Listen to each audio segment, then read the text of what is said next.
Hi guys, welcome to the Pepcoding. आज हम solve करेंगे डिज़ाइन टिक टैक टू। तो इस क्वेश्चन में हमें कुछ इनपुट्स दे रखे हैं। इनपुट्स कुछ इस तरीके से हैं कि एन मिला होगा जो बताएगा एन क्रॉस एन का हमारे पास एक बोर्ड है। उसमें कुछ इनपुट्स दे रखे हैं जो कि मूव्स हैं प्लेयर के। दो प्लेयर हैं, एक प्लेयर 1 और एक प्लेयर 2। ठीक है, हमें उन मूव के अकॉर्डिंग बताना है कि कौन सा प्लेयर जीतता है। ठीक है, तो एक बार इसे देखते हैं। तो यहाँ पे जैसे कि हमें 3 दे रखा है, यानी कि हमारा बोर्ड 3x3 का है, जैसे कि ये। अब ये इनपुट्स देखते हैं।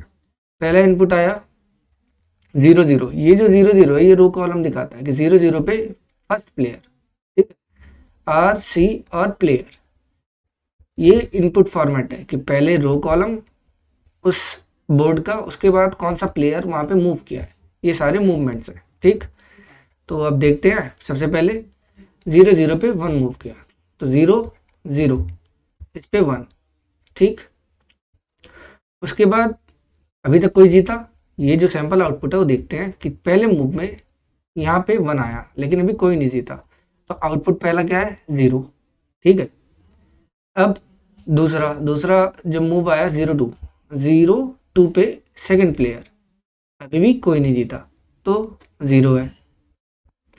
फिर आए हम तीसरे पे 2 2 पे फर्स्ट प्लेयर, 2 और 2 पे फर्स्ट प्लेयर, अभी भी कोई नहीं जीता, ना 2 ना 1। ठीक, अब आए 1 1 पे सेकंड प्लेयर, 1 1 पे सेकंड प्लेयर, अभी भी कोई नहीं जीता, 0। अब आए 2 0 पे 2 0 पे 1, 2 0 पे 1। ठीक है, 2 0, अभी भी कोई नहीं जीता, 0 आउटपुट। अब आया 1 0 पे 2, तो 1 0 पे 2, अभी भी कोई नहीं जीता, तो 0 आउटपुट आया अभी। अब आते हैं 2 1 पे। नेक्स्ट मूव है 2 1 पे फर्स्ट ने आया है, मतलब फर्स्ट प्लेयर है 2 1 पे, 2 1 पे फर्स्ट प्लेयर। तो यहाँ पे हम देखते हैं ये प्लेयर 1 जीत चुका है, तो प्लेयर 1 रिटर्न हो गया। जैसे ही रिटर्न हुआ प्लेयर 1 जीत चुका है, तो ये हमारा आंसर आया। तो कुछ इसी तरीके से इनपुट है और हमें आउटपुट देना है। तो देखते हैं। जैसे कि हमारे पास 3x3 का मैट्रिक्स है। ठीक, यानी कि n क्रॉस n का मैट्रिक्स है। अब एक प्लेयर कैसे जीत सकता है। अगर मान लीजिए यहाँ पे 1 है, यहाँ पे 1 है, तो प्लेयर या तो पूरे रो में 1 होना चाहिए, या तो उसके पूरे कॉलम में 1 होना चाहिए, या तो डायगनली 1 होना चाहिए। ठीक, तब वो प्लेयर जीतता है। तो हमें क्या करना है, हमें पूरे रो में चेक करना पड़ेगा, पूरे कॉलम में चेक करना पड़ेगा, पूरे डायगोनल में चेक करना पड़ेगा। और ये क्या करेगा, ये ऑफ एन टाइम ले जाएगा, सिर्फ एक के लिए। रो के लिए एन टाइम ले गया, कॉलम के लिए एन टाइम ले गया, और डायगोनल के लिए भी एन टाइम तो ले ही जाएगा। ठीक, तो ये तो काफ़ी टाइम ले रहा है करने में। अब जैसे 2 2 हो, तो इसके लिए भी वही सेम, सभी में 2 होना चाहिए। यहाँ पे भी चेक करेगा, डायगोनल भी चेक करेगा। ठीक, तो ये सारे ऑफ एन ले जा रहे हैं। अब इसमें क्या करें कि हम अपनी कॉम्प्लेक्सिटी इससे कम कर दें और टिक टैक टू वाला ये जो गेम है वो हम बना दें। कैसे, अब देखते हैं। अब अगर हम ऐसे रखते हैं कि 1 1 1 है और ये जीत रहा है, तो इसका मतलब क्या है, सबसे पहले इसका जो ये जो सम होगा ना 3x1 का होगा। यानी कि अगर मान लो यहाँ पे 2 2 और 2 होता, ठीक है, 2 2 होता, 2 रख दिया, तो ये क्या होगा, 3x2 का। तो ये कुछ इस तरीके से आ रहा है कि n×1 हो जाए जब हमारा रो का सम n×1 हो जाए, या फिर n×2 हो जाए। n×1 हुआ तो फर्स्ट प्लेयर जीत गया, n×2 हुआ तो सेकंड प्लेयर जीत गया। जैसे कि अगर मान लो हमारे पास मैट्रिक ऐसे 2 × 2 की है, यहाँ 1 1 हुआ तो 2x1 जीत गया, या फिर 2 2 हो गया पहले तो 2x2 जीत गया। ठीक, सेकंड प्लेयर जीत गया। तो कुछ इस तरीके से हो रहा है। लेकिन इसमें एक चीज़ गड़बड़ हो सकती है, एक केस गड़बड़ हो सकता है कि मान लो यहाँ पे हमारा 1 1 1 है। ठीक है, ये तो 3x1 का आ रहा है। ठीक, मान लो नीचे कहीं ऐसा होता कि 2 होता, यहाँ 1 होता, और इनिशियली तो हमारा बोर्ड 0 पे है ही, तो इसका सम भी 3x1 के बराबर होता। लेकिन यहाँ पे फर्स्ट प्लेयर थोड़ी जीत रहा है। ठीक, तो यहाँ पे ये ऐसा क्यों हो रहा है कि हमारा प्लेयर जो है वो 1 और 2 पॉजिटिव में है, सम उनका क्या होगा, पॉजिटिव में ही जाएगा। यानी कि अगर मान लो यहाँ माइनस इन्फिनिटी है, यहाँ 0 यहाँ इन्फिनिटी है, तो एक n जाने वाली यानी कि n क्रॉस 1 जाने वाली और एक n क्रॉस 2 जाने वाली। ठीक, तो ये 3 है, ये 6 है, तो यहाँ पे ये जो पार्ट है ना ये मैच कर जाएंगे ये। ठीक है, तो यहाँ पे मैच हो जाएगा, तो यहाँ पे हमारा आंसर फंस जाएगा। ठीक, तो हम क्या कर सकते हैं, जैसे कि हमारा प्लेयर 1 और 2 है, तो किसी एक प्लेयर को नेगेटिव ले लेते हैं। इससे क्या होगा कि दोनों की डायरेक्शन सेम नहीं होगी, 0 पे है, एक माइनस इन्फिनिटी की तरफ चला जाएगा, एक इन्फिनिटी की तरफ चला जाएगा। मान लो फर्स्ट प्लेयर 1 है, सेकंड प्लेयर -1 है, तो इनका सम कभी एक दूसरे से मैच नहीं कर पाएगा। ठीक है, अगर 1 1 1 का देखें तो 3 इंटू 1 3 पे जाएगा और 3 इंटू -1 -3 पे जाएगा, तो ये कभी मैच नहीं करेंगे और हमारा ऐसा कोई केस नहीं आएगा। यानी कि हमें क्या करना है, हमें अपने सेकंड प्लेयर को मैप कराना है -1 से। -1 की जगह कोई और वैल्यू भी ले सकते हैं, -2 भी ले सकते हैं। ठीक है, तो अगर हम -1 लेते हैं तो देखते हैं क्या होता है। अब अगर यहाँ 1 1 1 है तो ये तो 3 क्रॉस 1 हो गया। ठीक, यानी कि ये n के इक्वल हो गया, तो पहला प्लेयर जीत गया। अब मान लो -1 -1 और -1 आता। ठीक, ये क्या बनाता है, 3 क्रॉस -1। अगर इनका सम कर दो तो -3 आएगा, तो ये -n के इक्वल हो रहे हैं, यानी कि यहाँ सेकंड प्लेयर जीत गया। तो दोनों में से जो प्लेयर जीतेंगे उन्हें आउटपुट में दे देना है। ठीक, अब ऐसा कभी नहीं होगा कि मान लो यहाँ पे -1 हुआ तो इनका सम n या -n के इक्वल हो, ऐसा नहीं हो सकता, क्योंकि अगर n के इक्वल चाहिए तो पूरा n, अगर n बोर्ड है n, तो रो जो है n क्रॉस n का बोर्ड है, तो रो सभी रो में सेम वैल्यू होंगी 1 1 1 1 1, तब जाके n के इक्वल होगा। या फिर -1 -1 -1 ही हुआ तब जाके -n के इक्वल होगा। ठीक, अगर कहीं पे भी मान लो यहाँ -1 हो गया तो ये n के इक्वल नहीं हो सकता, ये n के इक्वल नहीं हो सकता। यहाँ कहीं प्लस आ गया तो -n के इक्वल नहीं हो सकता। तो इसका मतलब हमारे दोनों प्लेयर के सम मैच नहीं करेंगे। अब एक और चीज़ इसमें देखते हैं क्या होता है, कि जैसे कि हमारे पास यहाँ 1 है, यहाँ 1 है, यहाँ पे -1 -1 है। अब मान लो एक प्लेयर यहाँ पे आता है, तो यहाँ पर भी इसे चेक करना पड़ जाएगा, यहाँ से लेके, ठीक है, यहाँ से लेके यहाँ तक रो के लिए, कॉलम के लिए, फिर इस डायगोनल के लिए, इस डायगोनल के लिए, जिसमें ट्रू मिलेगा उसमें बताएगा कि कौन सा प्लेयर जीता। लेकिन इसे करने में भी हमारा ऑफ एन चल जा रहा है, वो भी कितनी बार, 1 बार 2 बार 3 बार 4 बार। ठीक है, जब तक हमें मिल ना जाए। ठीक, तो इसका मतलब क्या है, हमें उसकी स्टेट देखनी पड़ेगी कि अभी तक क्या था उसका सम। ठीक, अगर हम उसका जो सम है वो मेंटेन करके चले, तो जब भी कोई नया प्लेयर आता है ना, उसमें डिफरेंस कितने का आएगा, प्रीवियस सम और अभी कोई प्लेयर आता है तो सिर्फ 1 का डिफरेंस आएगा। मान लो -1 पहले से थे और -1 एक और आ गया, तो -3 1 का डिफरेंस आया। अगर 1 1 थे, ठीक है, 1 + -1 1 + -1 ऐसे कुछ है। ठीक है, ऐसे 1 + 1 थे, एक और 1 आ गया, तो डिफरेंस कितना है, 2 था, +1 3 आया। तो इससे क्या होगा, हमें ऑफ एंड टाइम नहीं लगेगा, हम लगातार अपना सेव करते जाएंगे, तो ऑफ 1 में पता चल जाएगा हमें। ठीक, तो इसके लिए क्या करना है, इसके लिए हम रो के सम को, ये पूरे रो के सम को सेव कर लेंगे। रो के सम को सेव करते हैं किससे, एक एरे ले लेते हैं, वो इस पूरे रो का सम सेव कर लेगा। ऐसे ही सेम कॉलम के लिए करते हैं, कॉलम का भी तो सम चाहिए। ठीक, और हमारे डायगोनल के लिए भी तो है, तो एक डायगोनल के लिए रख लेते हैं। अब ये तो डायगोनल है, ये क्या है, इसे कहते हैं एंटी डायगोनल, तो इसे ए डायगोनल के लिए रख लेते हैं यहाँ पे।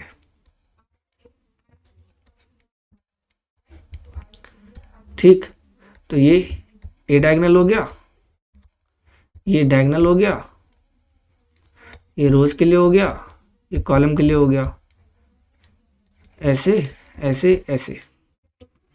अब यहाँ पे जब भी कोई हमें बताता है, ठीक है, कि मान लो 0 0 पे 1 है, तो क्या करना है, 0 रो पे डायरेक्ट जाके 0 रो पे डायरेक्ट जाके यहाँ 1 ऐड कर दो।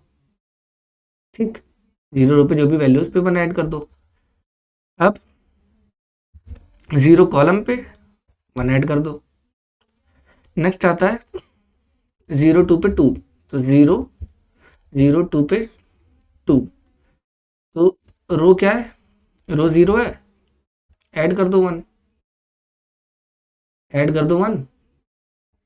अगर यहाँ पे 1 ही आता तो, यहाँ 2 की जगह 1 ही होता तो इसे ऐड कर दो 1, ये क्या हो गया, 2 हो गया। ऐसे इधर 1 ऐड हो गया। ठीक, अब मान लो ये 2 होता, तो 2 की जगह हम इसे मैप करते किससे, -1 से, तो यहाँ होता -1, यहाँ था 1, तो यहाँ पे इसका सम जो होता अभी -1 है, और यहाँ पे इसका सम हो जाता 0, यानी कि ये रो तो नहीं बन सकती, ये रो तो जीत नहीं सकती अभी। ठीक, तो हम ऐसे सम को मेंटेन करके चलेंगे ताकि ताकि हम आसानी से पता कर सकें कि कौन सा प्लेयर जीत रहा है। अब डायगोनल की बात आती है, डायगोनल कैसे पता चलेगा। अब डायगोनल के लिए हम देखते हैं जब आई और जे इक्वल है, आई और जे यहाँ 1 1 2 2, ठीक है, यहाँ पे ये यानी कि जब आई और जे इक्वल है तब हमें डायगोनल की वैल्यू बढ़ानी है। जैसे यहाँ पे डायगोनल में क्या आ रहा है, 0 0 पे यहाँ पे 1 ऐड कर दो, यहाँ पे 1 है ना, 1 ऐड कर दिया। ऐसे ही एंटी डायगोनल, एंटी डायगोनल के लिए देखते हैं, तो यहाँ पे क्या है, ये किस लिए है, 0 क्रॉस n माइनस 1, 0 क्रॉस 2, 0,2। अब आते हैं 1 पे, इस जगह पे ये क्या है, 1, n-2, और ये क्या है, n 2, n-3। अगर हम इसके तरीके से इसके अकॉर्डिंग देखें तो क्या हमें पता चलता है कि जब आई क्या है 0 प्लस जे क्या है हमारा 1, ठीक है, जब आई और जे इक्वल होता है, आई प्लस जे इक्वल होता है n-1 के, आई प्लस जे इक्वल होता है n-1 के, तो हमारा एंटी डायगोनल बनता है। जैसे कि यहाँ देखो 1 और 1 1 1 2 इक्वल टू क्या, n-1, ये क्या है, ये है n-1, तो n हमारा 3 था, 3 - 1 यानी कि 2 के इक्वल हो गया, यानी कि ये हमारा एंटी डायगोनल का पार्ट है, तो यहाँ पे ऐड करा देंगे। जैसे कि अभी यहाँ पे -1 है ना, ये क्या है, 0 प्लस 2, ठीक है, और आई जे हुआ ना, I plus J equal to n-1 यानी कि 3 - 1 2 इक्वल हो गए, इसका मतलब क्या है कि ये एंटी डायगोनल है, तो यहाँ ऐड करा दिया। तो इससे हमारा एंटी डायगोनल का भी सम मिल गया, डायगोनल का भी सम मिल गया, रोज का भी मिलते जा रहा है और कॉलम का भी। अब हमारा बस एक काम है चेक करना कि जब भी हमारा सम जब हम ऐड कराएंगे, जब भी हमारा सम n के इक्वल हो गया किसी भी रो में, या फिर -n के इक्वल हो जाता है, सेम कॉलम के लिए, सेम डायगोनल के लिए और एंटी डायगोनल के लिए, जब भी ऐसा होता है तो जो करंट प्लेयर ऐड हुआ है वो जीत जाएगा, हमें उसे रिटर्न करना है। ठीक, तो इसे ज़रा कोड करके देखते हैं। तो सबसे पहले हमें इनिशियलाइज करना है, तो n दे रखा है, this n equal to n, चाहिए क्या क्या, वेक्टर ऑफ इंट रो चाहिए, वेक्टर ऑफ इंट कॉलम के लिए चाहिए, एक डायगोनल की वैल्यू रखेगा, एक एंटी डायगोनल की वैल्यू रखेगा। ठीक, अब हमें रो को साइज देना है, रो डॉट रिसाइज n हमें गिवन है, ऐसे ही कॉलम डॉट रिसाइज n।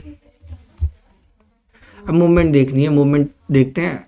सबसे पहले हमें अपने प्लेयर को चेंज कराना है, किसमें, अगर प्लेयर 2 है तो -1 में करना है, तो यहाँ चेक कर लेते हैं, if player is equal to 2, तो एक टेम्परेरी प्लेयर रख लेते हैं TP इक्वल टू -1। ठीक, इससे ऊपर ही हम इंट TP। अब चेक करेंगे, सबसे पहले हमें ऐड करना पड़ेगा। उससे पहले क्या करते हैं, TP को 1 से इनिशियलाइज कर देते हैं कि पहला प्लेयर आया है। अगर दूसरा प्लेयर आया होता तो -1 कर देंगे। ठीक है, अब रो में ऐड कर दो, row at R plus equal to क्या, TP को प्लस कर दो, टेम्परेरी प्लेयर जो भी आया, जो भी वैल्यू आई है। ठीक, ऐड करते ही वहाँ उनका सम देखना है कि अगर रो एट R पे n के इक्वल हो जाता है वो, ठीक, या फिर रो एट R -n के इक्वल हो जाता है। इसका मतलब क्या है कि मेरा करंट प्लेयर जीत गया है, तो मैं करंट प्लेयर को रिटर्न कर दूंगा कि अभी अभी किस प्लेयर को, जो भी प्लेयर आया, 1 आया या 2 आया, ठीक है, उसी को रिटर्न कर दिया। बाकी प्लेयर की वैल्यू हमने एक टेम्परेरी प्लेयर में डाल लिया कि पहला प्लेयर है या दूसरा प्लेयर है। दूसरा प्लेयर है तो -1, पहला प्लेयर है तो 1। ठीक, सेम चीज़ कॉलम के लिए, column at R plus equal to TP। अगर कॉलम एट C, क्योंकि अच्छा ये तो कॉलम है ना, तो column at C equal to n हुआ, या फिर column at C equal to -n हुआ। इसका मतलब क्या है कि वहाँ पे हमारा प्लेयर जीत गया। फिर से सेम चीज़, जैसे ही हमारा सम इक्वल हो जाता है n के या -n के, हम सम सेव कराते जा रहे थे, मेंटेन करते जा रहे थे। तो रो और कॉलम के लिए तो पता चल गया। अब डायगोनल के लिए देखते हैं। तो diagonal plus is equal to, यहाँ पे इनिशियलाइज कर देते हैं, equal to 0 plus equal to क्या, हमारा जो टेम्परेरी प्लेयर है। ठीक, अब इसके लिए भी सेम कंडीशन, अगर मेरा डायगोनल n के इक्वल होता हो या फिर डायगोनल -n के इक्वल होता हो, रिटर्न कर दो प्लेयर को। करंट प्लेयर ही हमेशा जीतेगा जैसे ही n या -n के इक्वल हो। ऐसे ही सेम एंटी डायगोनल के लिए, plus equal to temporary player, अगर एंटी डायगोनल n के इक्वल हो जाए या फिर एंटी डायगोनल -n के इक्वल हो जाए, इसका मतलब है करंट प्लेयर जीत गया। और अगर ये तीनों कंडीशन नहीं मिलती, यानी कि ना रो में मिल रहा है, ना कॉलम में मिल रहा है, ना ही डायगोनल ना ही एंटी डायगोनल, तो इसका मतलब क्या है, रिटर्न 0, जो कि कोई प्लेयर नहीं जीता तो रिटर्न 0। तो इसे एक बार रन करके देखते हैं। तो यहाँ पे एक हमने इंट n नहीं दिया, इंट n, दोबारा चला के देखते हैं और ये सक्सेसफुल हो गया। रन करते हैं। यहाँ एक टेस्ट केस हमारा फेल हुआ है, देखते हैं क्या दिक्कत आई है। आउटपुट हमारा 001 आ रहा है। इनपुट कुछ ये है, देखते हैं क्या आना चाहिए। 2x2 का है, ठीक है, 2x2 का, पहले 0101, 00 पे फर्स्ट प्लेयर, 01 पे सेकंड प्लेयर, फिर 11 पे 1 और 1 पे फर्स्ट प्लेयर। डायगोनली जीत गया फर्स्ट प्लेयर। तो हमारा आउटपुट भी कुछ यही आ रहा है। एक बार दोबारा देखते हैं, शायद कोड में कुछ दिक्कत हो।